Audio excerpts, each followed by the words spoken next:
Good morning. Good morning. I hope y'all feeling really good. I hope y'all feeling really well. I hope that it's a good day. Okay? I hope that it's a really good day for you guys because it is for me. Happy Friday. Powered by Riverside. First off, happy Friday. First off, I love this tune. I love this tune.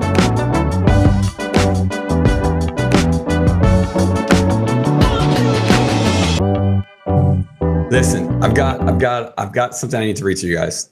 So during this morning, whenever I was doing my morning routine, I read the Bible in the mornings. Every morning, I try to. For the most part, most mornings, I try to. And I'm in 1 Corinthians chapter 12. Now, I'm not sure how many people are like very religious, but man, the Bible is one of the best self-development books that you could potentially read, no matter where you are in your spiritual journey or not or whatever. But geez, that's one thing that a lot of people can agree on.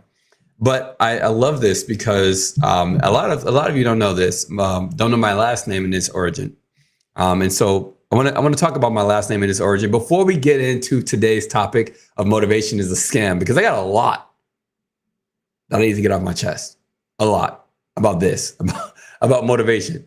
But before we get into that, my last name is from the Igbo tribe. It is of Nigerian descent, and the Igbo tribe is a wealthier tribe, and they're more royal tribe as well, more royal family. And with that, my last name Ihekoronye, it translates roughly into never lacking, never without. I have essentially everything that I need, most valuable resource. I have what I need for anyone and for everybody. And that's so huge to me, because a lot of times we feel so very empty. And we feel like we are less than because of where we want to compare ourselves to, right? We can compare ourselves to every other person in the world. But the worst thing is there's a certain point in time where you stop comparing yourself to other people.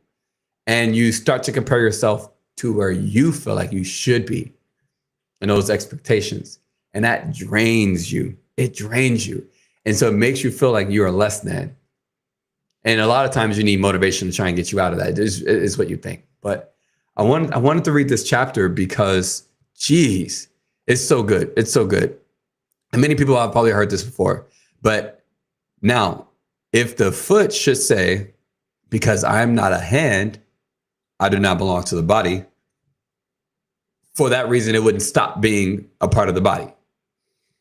And if the ear should say, well, because I'm not an ear, I do not belong to the body, it would not for that reason stop being part of the body. If the whole body was an ear, what would the sense in hearing be? And if the whole body were an ear, what would the sense of smell be? But in fact, God has placed the parts in the body, every one of them, just as he wanted them to be. If all were one part, where would the body be? As it is, there are many parts, but one body. And I cannot tell you how much I absolutely love this. And there's another paragraph I want to read here shortly. But the reason I say this is because a lot of times we don't feel like we are worthy enough to be a part of a team, part of a culture. We don't feel like we're worthy enough to have what we have or what we want to achieve. We don't feel like we are connected to others. We don't feel like we have community, or just full on religiously, we don't feel like we belong to the body of Christ. And this allows you to see that no matter what part you play, you matter. It doesn't matter where you're coming from. It doesn't matter who you are. It doesn't matter what level of use you feel like you have, but you got it. You've got it already. It's because you're here.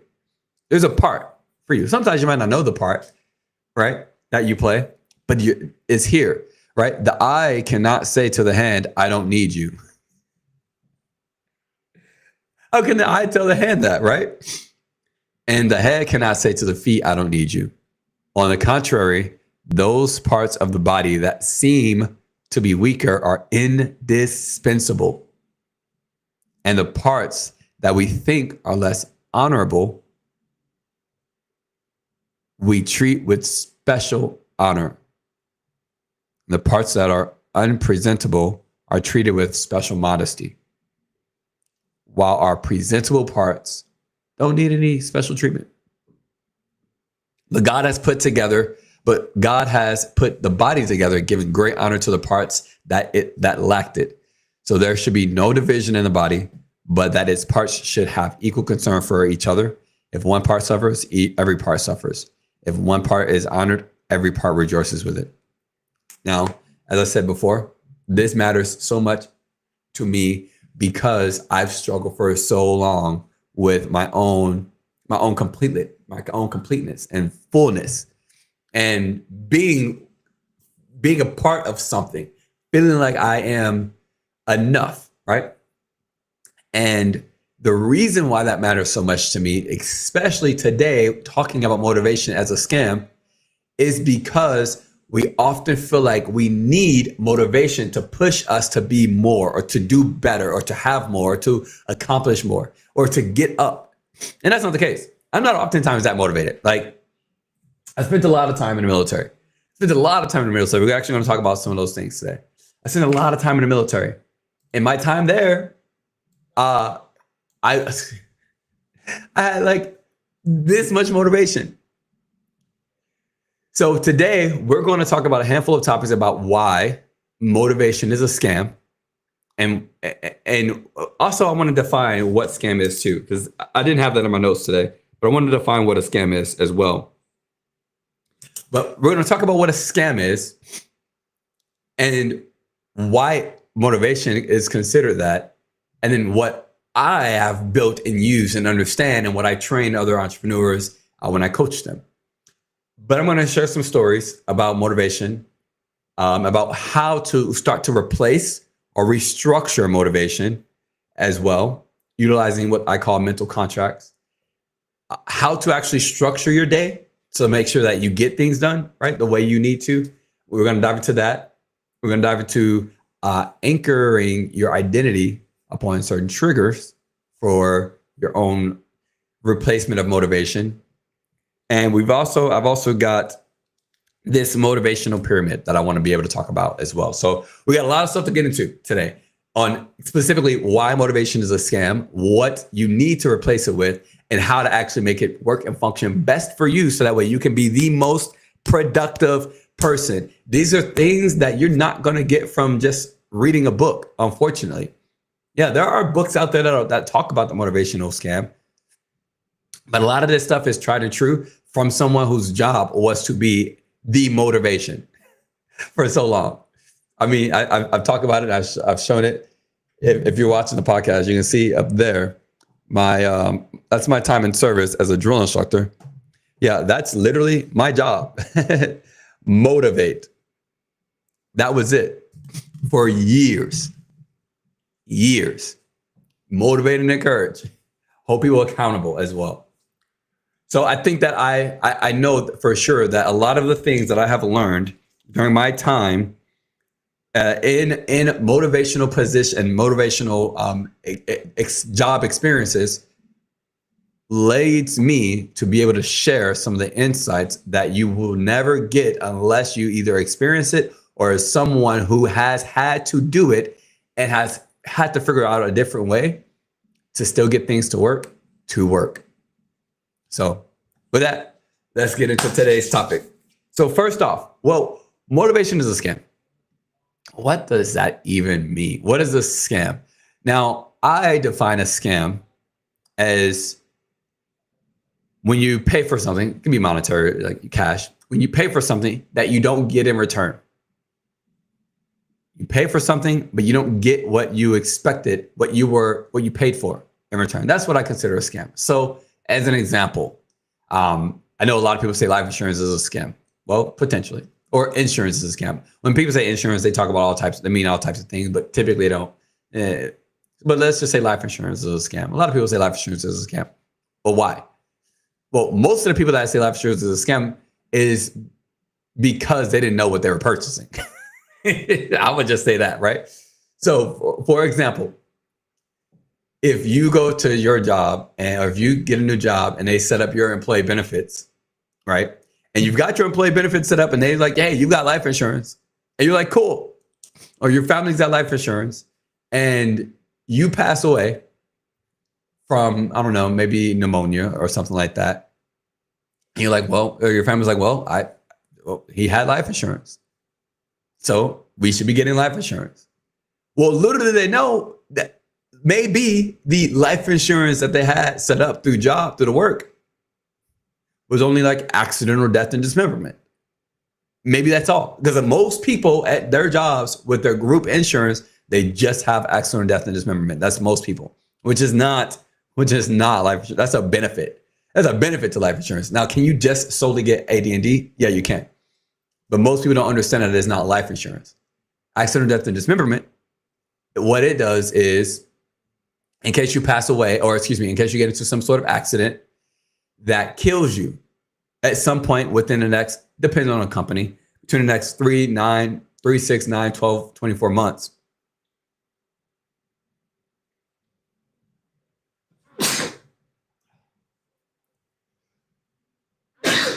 Oh, geez.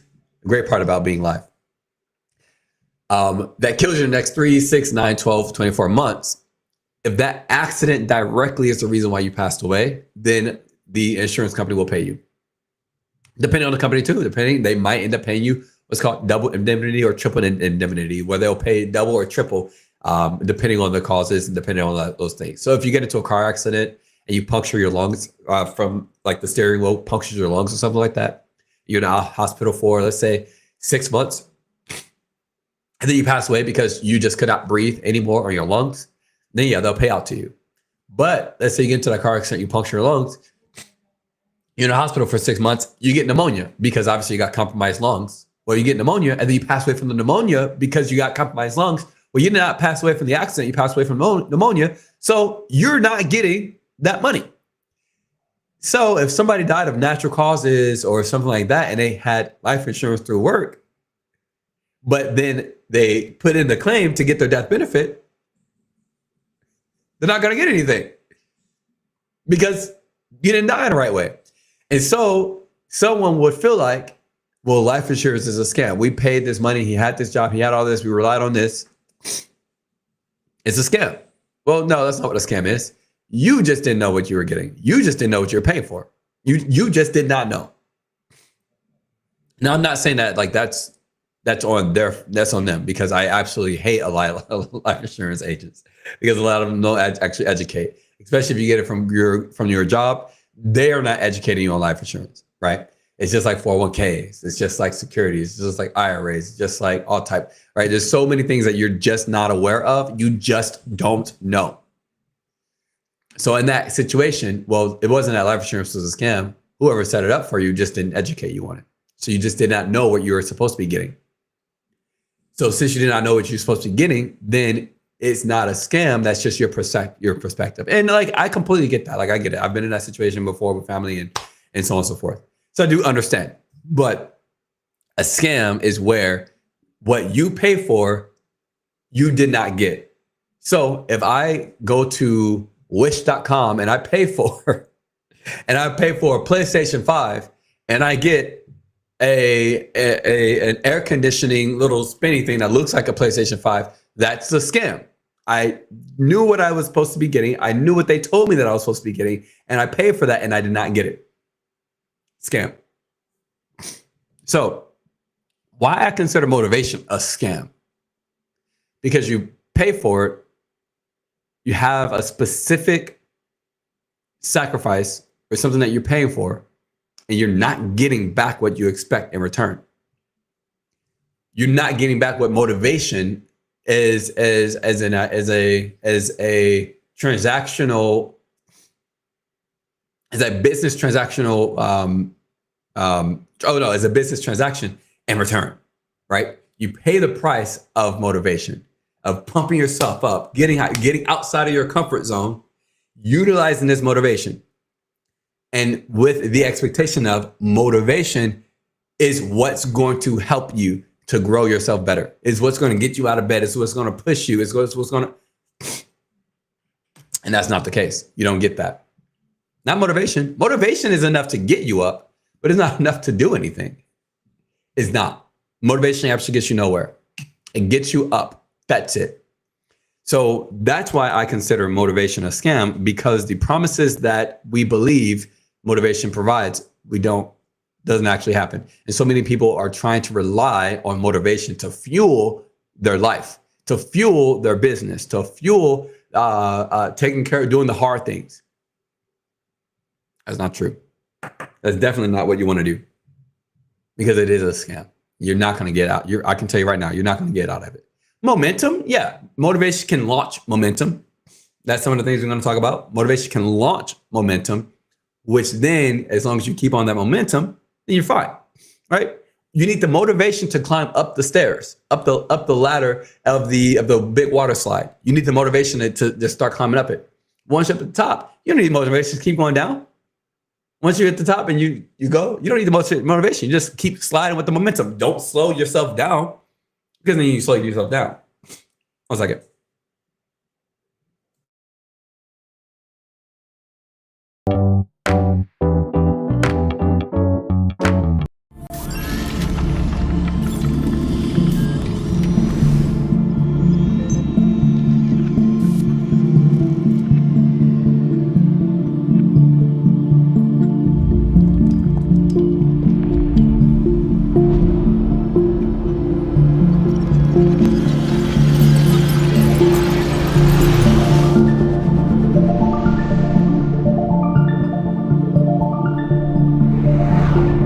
Getting all sick. All right, back. I'm back. We're back. Getting all sick and stuff the last few weeks. So, good little break anyway. Perfect little break. So, when it comes to motivation, I want to give a story about me being a drill instructor. So, obviously, as a drill instructor, that's a pretty tough job. There's a lot of early mornings and a lot of late nights. I mean, we're talking like wake up at 2 a.m., get to sleep potentially around 11 p.m., midnight-ish. And that's every day. Like every day. Eventually it gets a little bit easier, right? Your body gets more used to it, or the cycle gets less hard, and you need to be there as early. But recruits wake up at boot camp at 4 a.m. So we got to be there ready to rock and roll, obviously, before then. Now, I'm going to tell you, one of the worst things in the world is having to wake up at 2 a.m. It's like one of the worst things in the world. Actually, I want to show you guys a picture. Well, I got the picture up there, but I'm going to pull it up.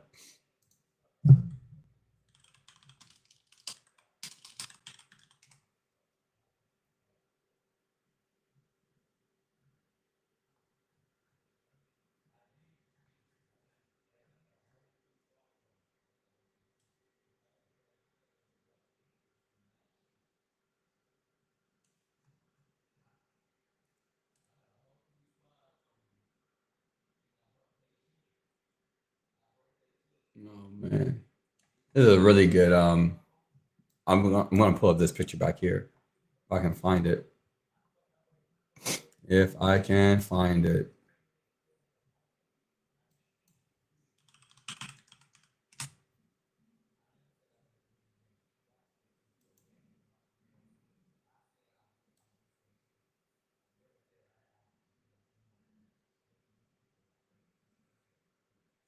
Oh, once I find it, it's gonna be good.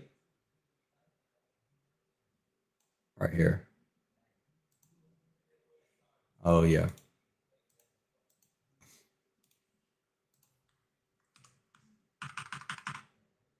Oh yeah. Look at this.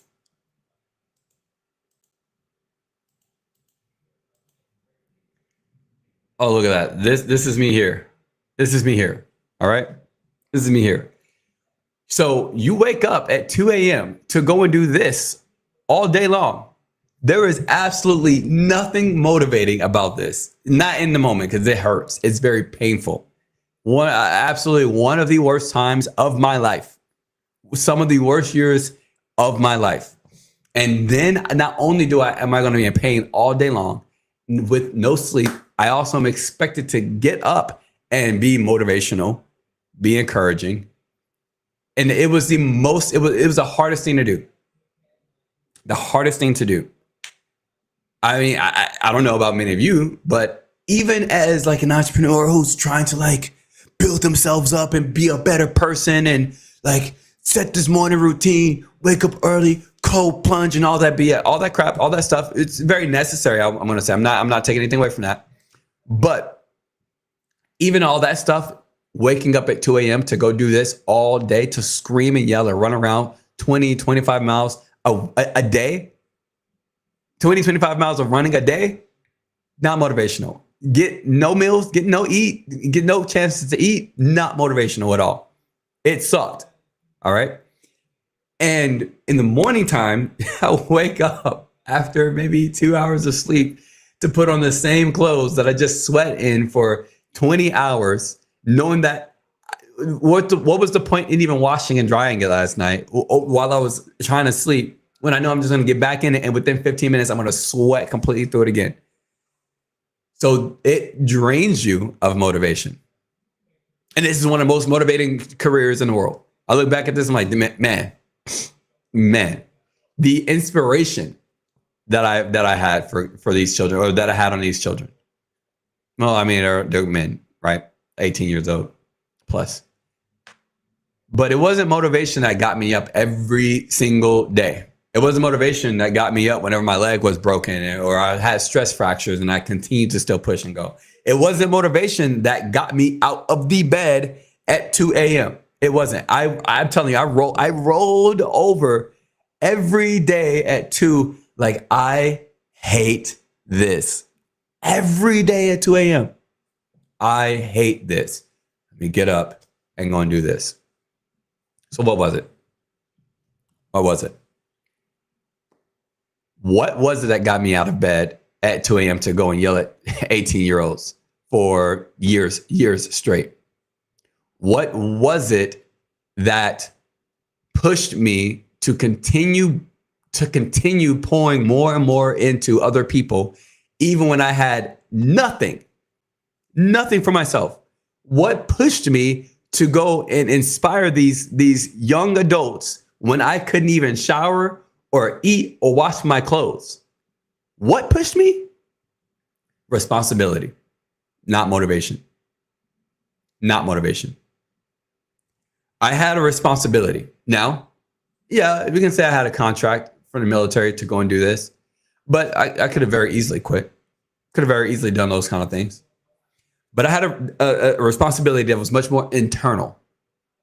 My responsibility was to impact and change these men's lives. They wanted to have the life that I had. Well, the life prior to being a drone soldier. They wanted the Marine Corps life. But they had that life. And I made it my own personal devotion when I went through boot camp to be just like my drill instructors and change other people's lives just like mine and give and offer them exactly the lifestyle that they would love and want to have. And so many chances I got to do that and impact them. And that responsibility that I had is what pushed me, is what woke me up in the morning. I mean, there's a different level of impact. Oh my God. When you have and you understand exactly what responsibility you have so much impact. And it becomes so potent, especially in an environment like this, where I've got 3 months to take this 18-year-old from where they were in life to exactly where they want to be, and the massive transformation and change that they have. you feel that level of impact and influence on their lives every day. It is so potent. So you feel the responsibility daily. You wake up and you feel like, I have to do this to change other people's lives. And it fills me. It fills me. And it's a responsibility. So I didn't wake up at 2 o'clock in the morning because I was motivated to go and do this. I woke up at 2 o'clock in the morning thinking, okay, I'm going to rock this. I hate what I'm doing. I hate how painful this is. I hate that I got barely any sleep last night. I hate that I can't take the time to eat or wash my clothes or shower. But I'm about to go change some kid's life today. And that's why I have to get up every single day and continue to do the same thing over and over. And that's what pushed me to be successful in the way that I have been. That responsibility, that internal responsibility. Let me give you another example on the opposite side. When you don't have that responsibility and you don't have that motivation, you feel worthless. Worthless when it's time to step off to do the hard thing. You feel worthless, like you just don't have the capacity, the value, the worth to be able to do this. So much so to where when I did break my leg, obviously this is not a motivational job. Like it's very motivating to do and to see, but to be in it is not, right? So it's very hard for me to be motivated. But whenever I broke my leg and I could not work anymore, I could not be a drone instructor anymore. That part destroyed me so much because I lost my responsibility, because I could not carry it out anymore. And so I felt so purposeless. And could motivation get me up? Maybe, but it wouldn't do as much. It would get me out of the bed, but I obviously could not go and do this anymore because my leg was broken. So when you don't have the responsibility and you don't have motivation, nothing's going to get you out of the bed. Nothing's going to get you up. Nothing. It doesn't matter because you're probably going to feel worthless. And a lot of times that worthlessness, it shows up in the form of many other different things, right? It shows up in the form of lack of confidence. It shows up in the form of fear. It shows up in the form of anxiety, even, where you just don't take that step or you just don't start to do the hard work. So motivation, if you're expecting motivation to be the reason why you get up out of the bed and you go and do the hard things, you're going to be so very wrong, because that motivation runs out so quickly. Because motivation doesn't push you through walls. It doesn't push you through a wall. Motivation gets you to start the run. That's it. But you've got a responsibility that's on the other side of that wall that you push through. That responsibility is much stronger. Motivation is it's so fragile. It's so fragile. So fragile.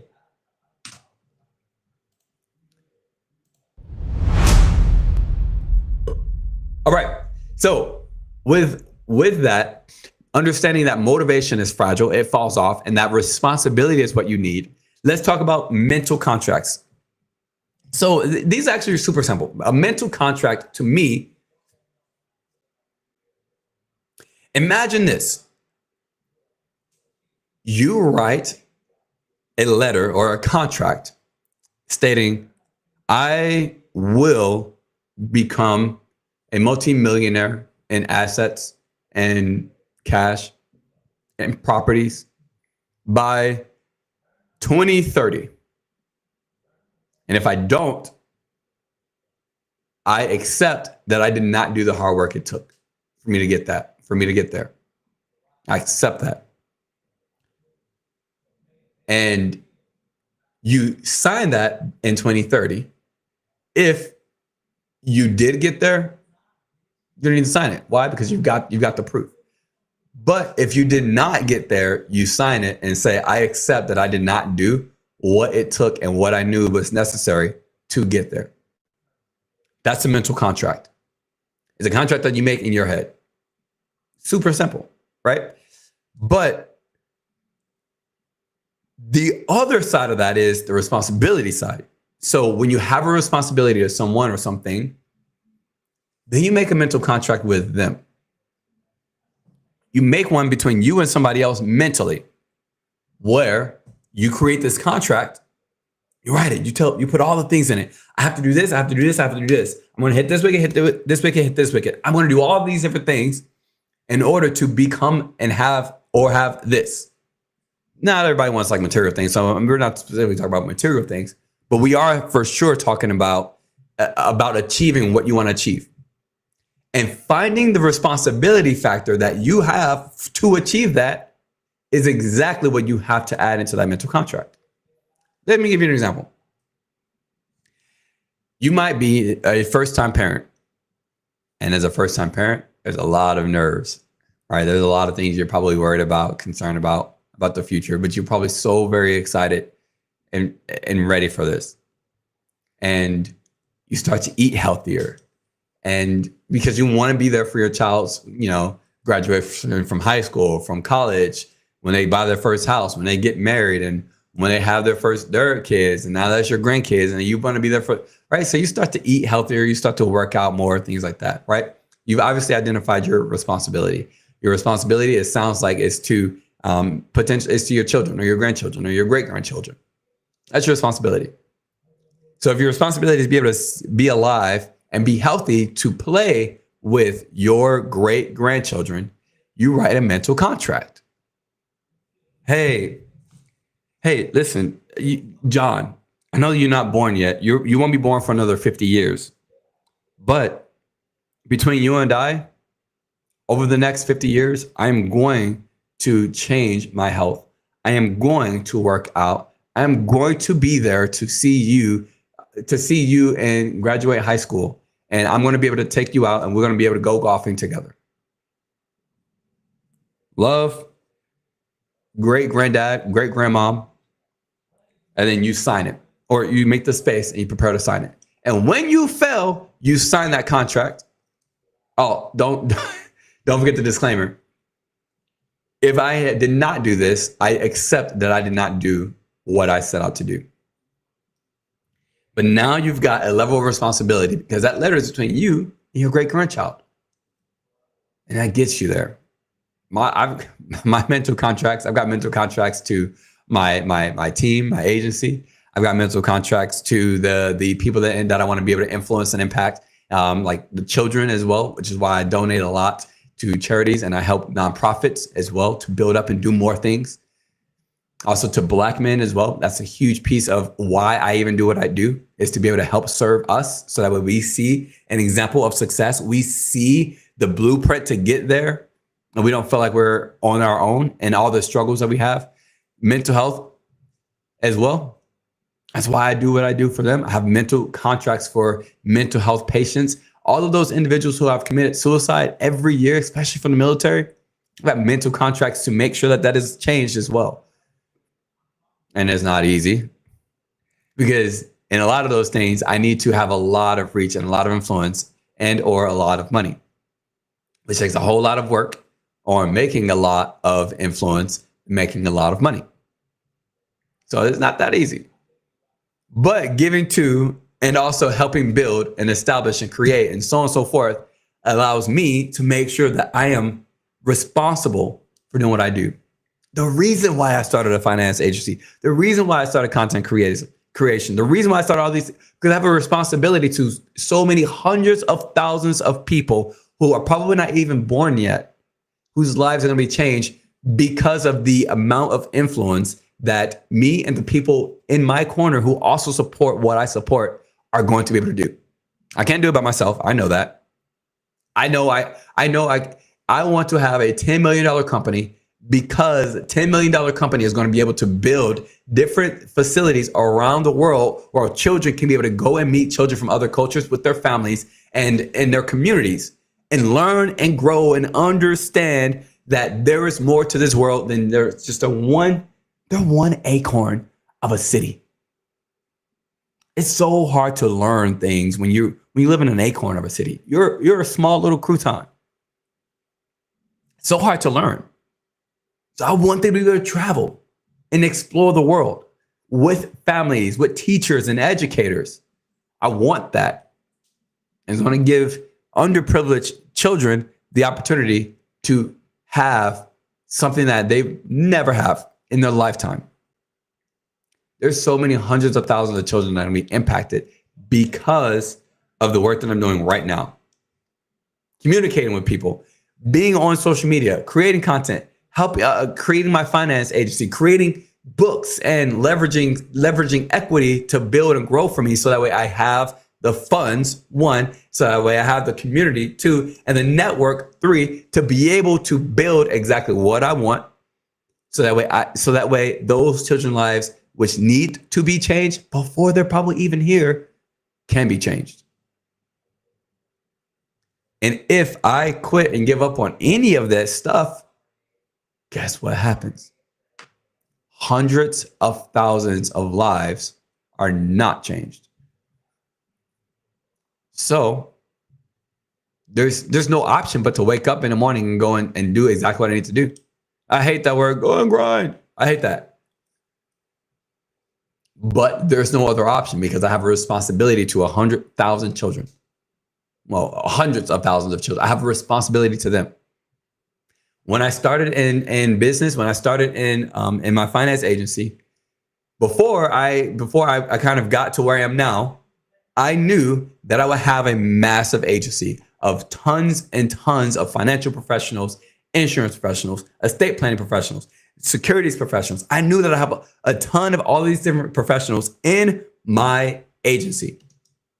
So I did all the hard work and I went through all of the tough things first. So that way I know that once I have my massive agency, once I have my team, once I have these people that I'm working with and leading and taking care of and training and helping them build their own businesses, I knew that I would be I knew that I would have to go through all of the things that they are going to go through so that way I can get them to where they want to go. As an example, if I've never had debt struggles and gotten out of my debt struggles, how can I help somebody else out who has debt struggles and feels like they will never get out of where they are? How can I help somebody like that? How can I? Yeah, I can teach and educate, but can I? But when they look at me, when I'm sitting down one-on-one with a client and I'm talking to them about their life, what's going on with their finances, their futures, their goals, and the one thing that's blocking them is their debt. This debt has been it's been so much. I couldn't work for a year and a half, and I had to take out extra loans to just be able to live and get by. And now we've racked up about $400,000 of debt. We were only at about $60,000 prior, outside of our mortgage. We are never going to be able to retire. We're never going to be debt free. Even if I know all the things to do to help them out of it, if I've never been in their position, how can I look them in the eye and say, listen, I know that I can help you get out of this. And I know for a fact that you can, and your life can and will be changed. How can I look at them in the eye and say that? I could be just a regular financial professional and say, hey, well, listen, here's step 1, 2, 3, 4, 5, 6, 7, and 8. And that's fine. And we can do that. But as a leader, I'm a leader to my clients, to my business partners, to my agents, to my strategic partners. I'm a leader. I don't need to try and motivate them. I'm letting them know, hey, I've got a responsibility to help you out because I had a responsibility. You've got a responsibility to your children, to your family, to whomever. So we're going to get through this. I'm going to tell you that right now. We're going to get through this. And then we've set up all the things in place to get through it. And it makes them feel so much better. So much better when I can start and initiate with responsibility. So if I've never been in these positions, then I don't understand what they're going to go through. I knew that I have a massive agency, so I knew that I was going to have to go through so many trials and tribulations. Because why? Let's give an example. If I'm going to have 200 different financial professionals in my agency, that's at least 200 day one problems that they're all going to have. I'm going to have to go through all of them in order to make sure that I am there. And if I don't go through it, I have to know the person who has to be able to point them in the right direction.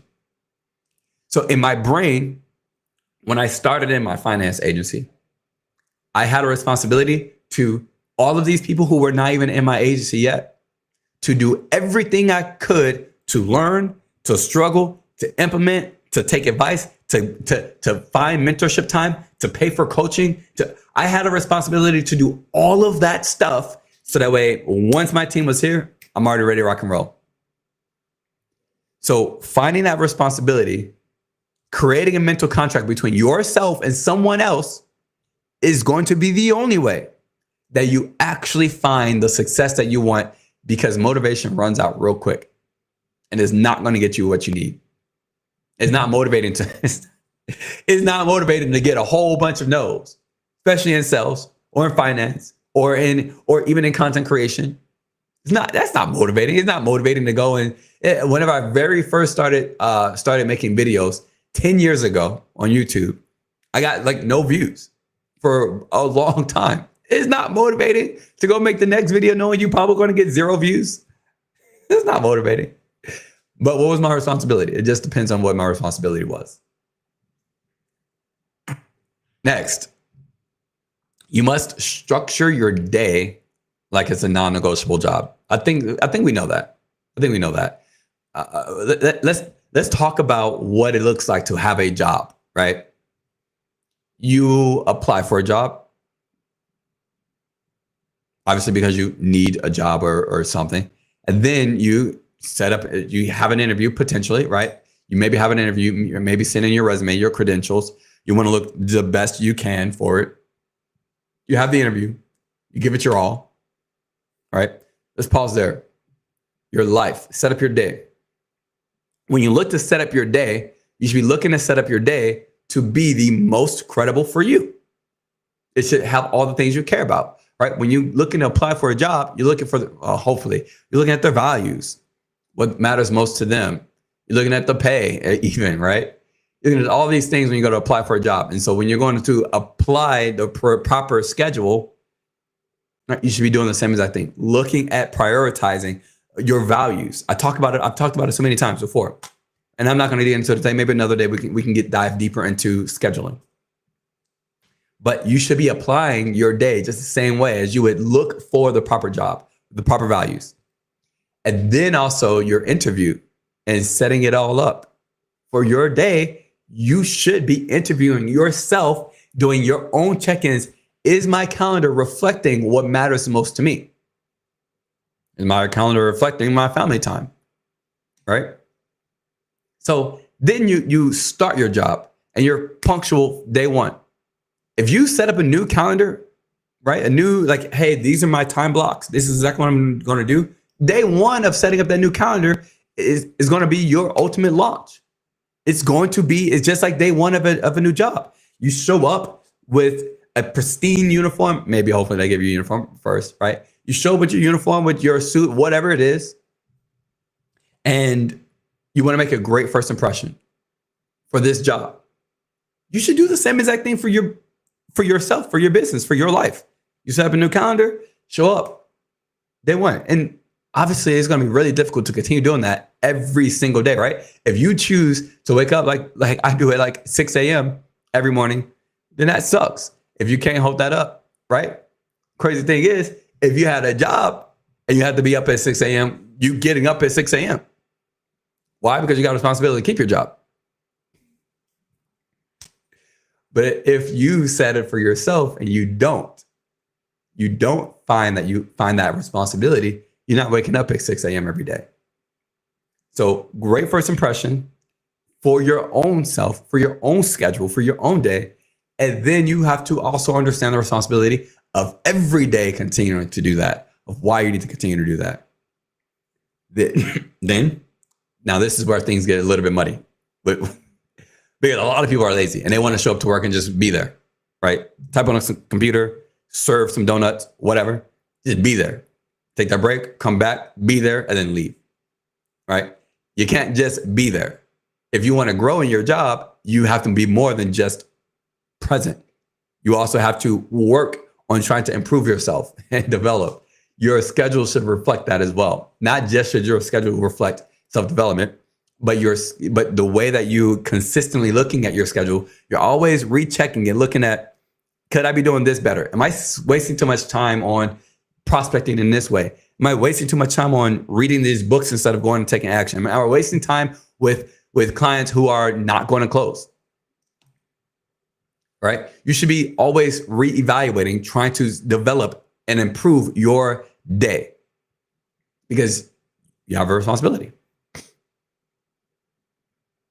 And then you go home. Hopefully you relax, you wind down. At the end of the day, you don't think about work, right? You try not to think about work, right? Obviously, you don't want to be worried about work and bring home your issues from work, especially if you have a family, right? You want to keep that stuff. It's the same exact thing with your day. When your work day or your business day, your entrepreneur day, your sales day, whatever is done, it's done. Let it be done.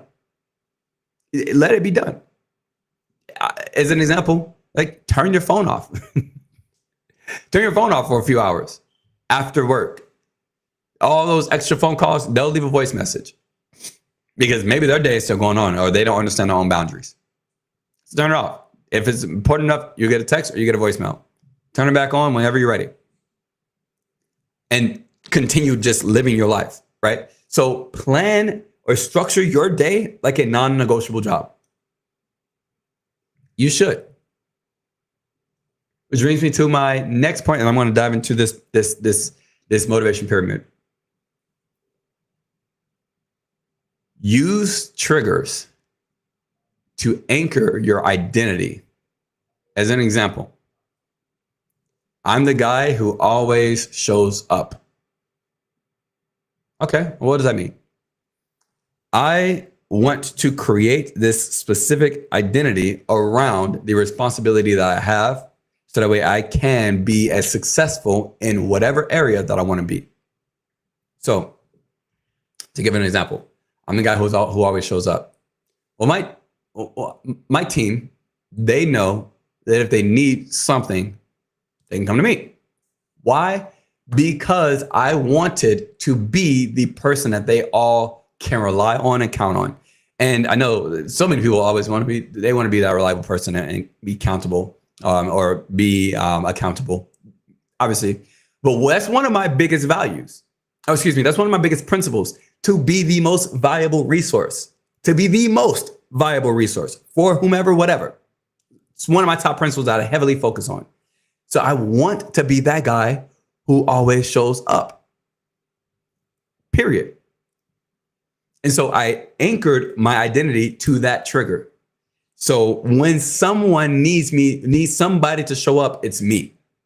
When someone asks if I can, it is me. Now, obviously there are boundaries around that because like if I'm on vacation, I'm not showing up, right? I'm not showing up. The cool thing about that is if I know that I'm the most valuable resource and that I'm always the guy who shows up, if I know I'm going to take a vacation, right, ahead of time, I'm going to create the systems or the people to be that resource while I'm gone. So that way I'm still showing up even when I'm not there. I want to be the one who always shows up. And so I anchor my identity to that. Anchor it to that. Anchor your identity to some sort of trigger. It can be anything. Because when you anchor your identity to that, you start to act in that capacity. You start to see life in that capacity, with that filter, and people start to interact with you with that filter as well. So much so to where when you don't have motivation to show up, you already have this responsibility that you have to maintain this identity that you've wanted and that people will hold you accountable to, not because they're holding you accountable to it directly, but indirectly. That's who you now have anchored your identity to, the person who always shows up and whatever. And now, obviously that doesn't have to be there's many ways that you can be able to have that, but I want to give an example of one of mine. So anchor your identity to some sort of trigger to be the person who always blank. So I want to get into talking about this pyramid that I was speaking of.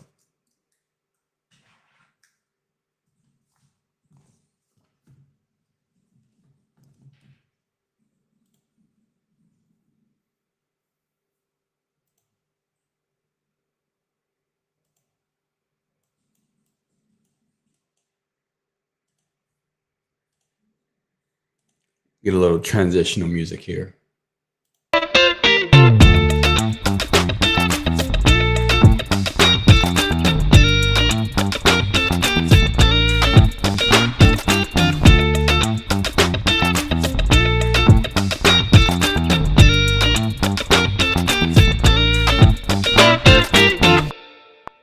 Beautiful.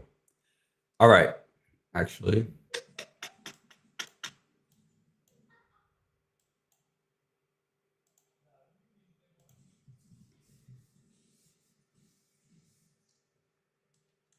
that was a really great transition.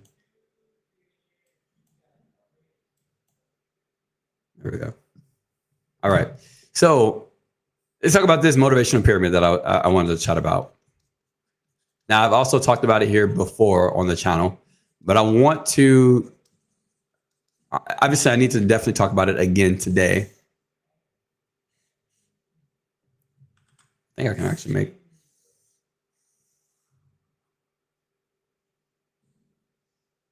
Perfect. Beautiful.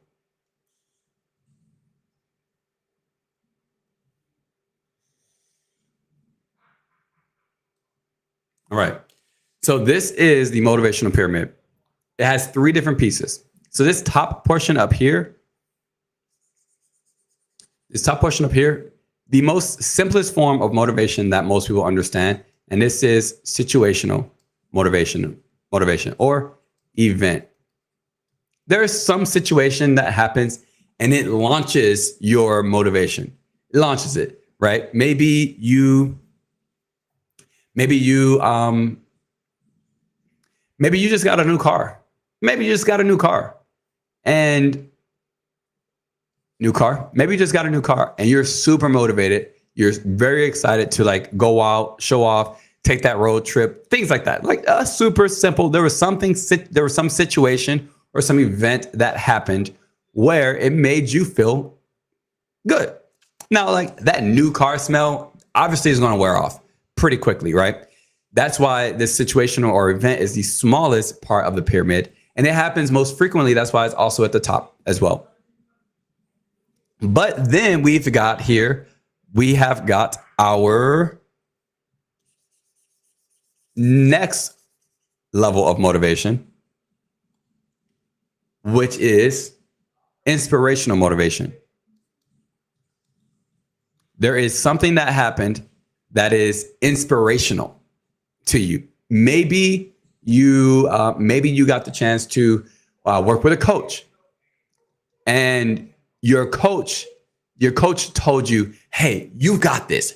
You can do it. You're going to be able to do this, and this." And they gave you 5 things to go and do and take action.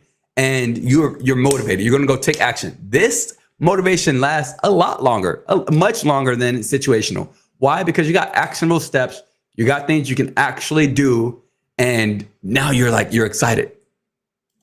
Now you're excited. Now you know what you're going to go out and do. You're going to do amazing things. And when you accomplish one of those tasks, one of those steps, it makes you feel good again. And so it allows you to continue building on that motivation. Now, eventually, you're going to accomplish that task, that goal, that achievement or whatever, and that motivation is going to kind of die down. But this is a bit less frequent than situation or event, but it is much more potent. It lasts and burns a lot longer, and it feels so very good. And then we've got our last level of motivation, which is this big one down here. This here is our perspective shift. This is our perspective shift level of motivation. This is where things change. Imagine that I'm not going to what? Your loved one, maybe it's your parent, right? Maybe your parents they're pretty young still. They're about 50 years old. Maybe you and your family are about to have your first child, and your parent passes away due to and living an unhealthy life. Due to them living an unhealthy life, they will not be able to meet their grandchild. That is one of that's so sad, so discouraging, but it can happen. And from there, you have this major perspective shift that you don't want to be in that same situation. You want to know your grandchildren, your great grandchildren. You want them to know you and have memories of you. So this is where your responsibility comes in. Those perspective shifts are what launches your responsibility. The worst part and the best part about perspective shift motivation is that it has to be triggered from something that is extremely traumatizing or extremely memorable. Nothing low, nothing small. It has to be something that is a major transformation in your thinking. Something that can cause that. So something as traumatic as your parent not being able to be here for your child. Something massive like that, or something even amazing. Right? But that's what creates that responsibility level. Now, obviously, we don't want the only way for you to identify your responsibility is through some bad perspective shift. You can also have great perspective shifts, but also you can sit down and identify your own responsibility. Let me give you 3 questions. I'm going to get out of here. In order to identify your own responsibility, you must ask yourself these questions. 1, what are my intentions? What are my intentions? Why am I doing what I'm doing? What's the purpose of me doing what I'm doing? What do I want to get out of this? What do I want other people to get out of it? What are my actual intentions for doing this? And then you ask yourself, well, why are those my intentions? Why are those my intentions?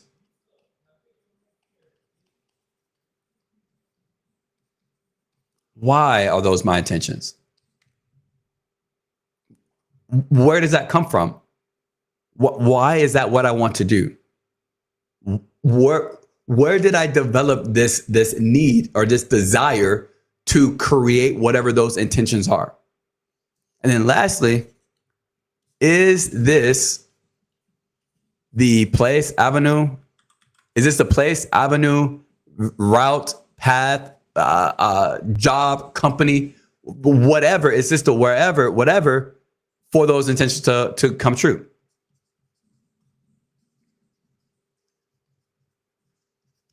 Right? Is this where I actually want my intentions to come true? Is this where is this the right path? Is this what I should be doing? Let me give you an example with that responsibility piece where I just talked about the family member. So if your parent passed away before your child is now born, and you have this perspective shift of, wow, I should probably be here. Well, what are my intentions? My intentions are to be here for my child, for my great grandchildren, for great grandkids. Be here for my great grandkids. That's what my intentions are for going to the gym and eating healthy. Be here for my great grandkids. Well, why are they my intentions? Why are those my intentions? Well, I know what it's like as a new parent to not know I don't want my child to not have, I don't want my child to have to deal with the same things I dealt with. So we can say it's not specifically regret, but we're going to just use regret to use that feeling because I can't think of the other word right now. Regret. And then also because I want my grandchildren my great grandkids to have memories of me. I want them to remember me. I want legacy. I want legacy. That's why it's my intentions to be here for my great grandkids, because I don't want my children to not have their parent here to be with them to help out with their children, right? And their children. And I want my grandchildren to have memories of me, of playing with me healthily, not of me in a bed sick all the time, not me immobile. And I want to leave a legacy.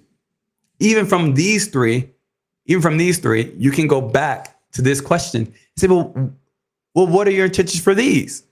You can continue to do that. But anyway, let's go down to the last question.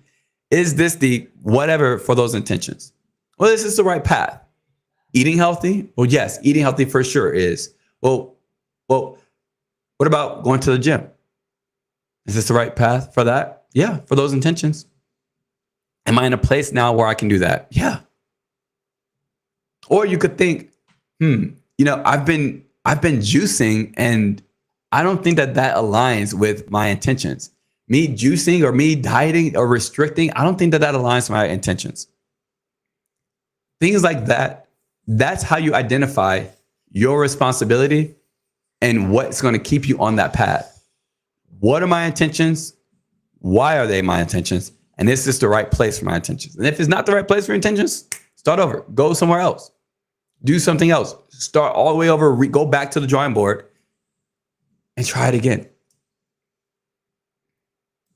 So when it comes to motivation, motivation won't get you through all of that stuff. Motivation will not get you through the hard days. It will not get you through the hard times. But what will is your responsibility.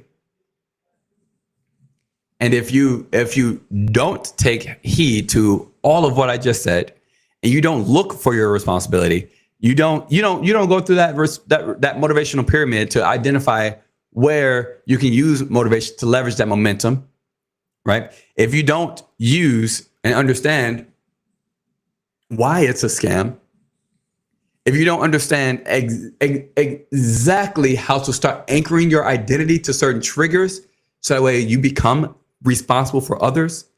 If you don't understand these things, if you don't set up your day to be like a non-negotiable job, all you're doing is hurting the people that you have a responsibility to that you don't even realize yet that you have a responsibility to them.